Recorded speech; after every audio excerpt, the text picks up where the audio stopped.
gets you thinking for days, right? Same thing can happen in a presentation. So let's kind of break this down a little bit. I think there's two types of reveals. There's the reveal that Abraham was talking about with Steve Jobs, where something is promised at the beginning, okay? I'm going to give you the key to happiness. You say that at the start of your presentation. And then at the end of the presentation, you reveal what the key to happiness was. And it was something the audience wasn't expecting, and it's quite a big surprise for them. So that's option one. You see that quite a lot. Option two is building in your reveal to a story. So there was once a man who worked at a factory.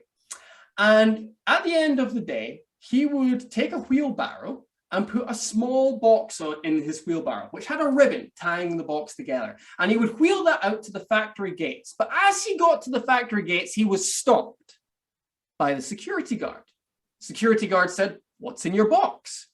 And the man said, "Well, it's sawdust." And he said, "Why have you got sawdust in your box?" And the workman said, "Well, you know, at the end of the day, when we've got sawdust over the factory floor, I like to sweep that up and take it home." The security guard did not believe him. The security guard thought he was stealing something. So he said, "Show me what's in the box."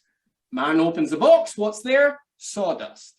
And this continues day after day after day after day. Man comes with wheelbarrow and box, has sawdust inside, and leaves to go home. But after weeks of this happening, the security guard is sick of it. He feels inside him that this man is stealing something. So he says to the workman, "Look, I know you're stealing something. Why don't you tell me what it is before I report you?"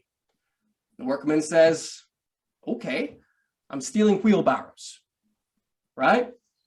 And the point of that story, the reason people tell that story, is to make the point that sometimes we can get so fixated on one little thing that we miss the big picture. And if you think about the structure of that story, a reveal is built in. You weren't, maybe some of you were expecting it to be a wheelbarrow, some of you were not. But that reveal reveals the message. And when a message is revealed in that creative way, it sticks with you. You'll remember the wheelbarrow story. So you could potentially do that in your presentations, in your stories as well. Create a twist which reveals the message that you're trying to get across to the audience.